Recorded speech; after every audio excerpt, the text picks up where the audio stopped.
Let's talk about a few of the common problems students run into when trying to get their first coil mug. The first problem happens when you're rolling out your coils. If you press down on your coils and make short rolls as you roll them, you're going to end up with this awkwardly plank-shaped coil, and it's not going to be a good look for your mug. The other thing that can happen is you can press too hard in one spot and end up with thin spots and fat spots, and that'll create this lumpy looking snake. Most of the problems with coils result from pressing too hard, so lighten up your roll.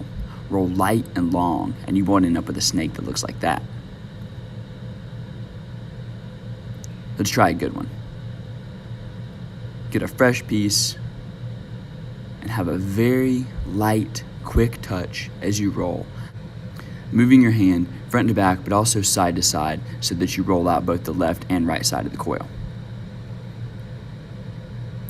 Add a little bit of water to your coil as you roll, especially if it feels like it's getting dried out, so that you don't end up with a dry coil that cracks when you try to bend it around your mug. You can check the width of your coil, making sure that it's between pinky and pencil width, and it should be nice and flexible if it didn't get dried out.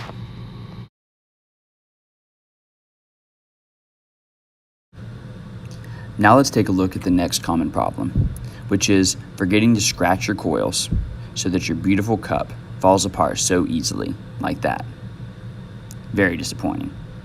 You haven't actually done anything if you don't scratch your coils and make sure they're really attached. So grab your scoring disc and scratch up your clay.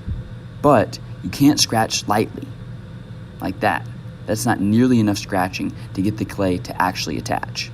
So really get in there and tear the clay up so that you create that clay Velcro. That's a good look.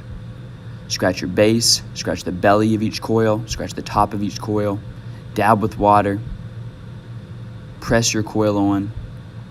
Then you can pick it up by the coils and you know it's strong. The next common problem is when you scratch all your coils and you put them on there, but you don't actually press them together. So they're just barely laying on top of each other and you can see through them, but there's all these little holes and cracks. That would end up with hot chocolate pouring out of the walls of your mug. Not good. So you actually have to press your coils together. Gently, without destroying the shape of your walls, press each coil into the one below it so that there are no holes or little windows between your coils. Now let's take a look at the most common mistake young potters make, which is not stitching. Here we have a beautiful mug, but it's about 12 coils high and there hasn't been a single bit of stitching done on the inside. You have to stitch and smooth the inside of your mug for it to be food safe. And if you wait until it's super tall like this, you can go back and try to stitch and smooth it, but it will be very difficult. And easy to damage your walls in the process. So let's take a look at when you should stitch. Once you have 3 or 4 coils, you're ready to stitch. Brace your left hand on the outside wall of your mug and use a tool to make lines across the seams in your coils. Make sure you go across the coils, but also go across the line between your first coil and the very bottom of your mug, the base. When you make your stitches, make sure they do not look like this, where you have 1, 2, 3 stitches with a space in between. That's no good. You have to completely cover the inside wall with stitches. This will make it so much stronger and easier to smooth out. Once the inside is completely stitched, now you're ready to start smoothing. The main mistake students make with smoothing is they start pinching to smooth your walls. If you pinch, your wall is going to start to open up and get thin and sloppy like that. Not a good look. What you want to do instead of pinching is use your fingers to hold the walls and your thumb to smooth. The fingers hold while the thumb goes in a back and forth motion, smoothing out the stitches. You're not squeezing your thumb into your fingers. You're just rubbing your thumb along the walls of your mug. Now that you know all the common mistakes to avoid, you should end up with a mug that looks something like that.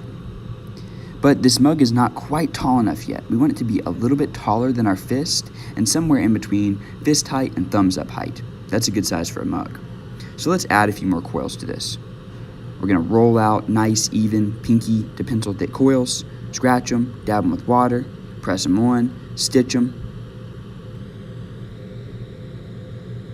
smooth them, until our mug is at least a little bit taller than our fist and up to thumb height. Once we're satisfied with the height of our mug, we need to start to look at how level it is. You can see that I have a dip, an unlevel part in the top of my mug. Before I can put my rim on, which is the next step, I have to make sure that the mug is level. To level your mug, you will roll out a coil and then pinch it into little sizes that fill in the gap in the top of your mug.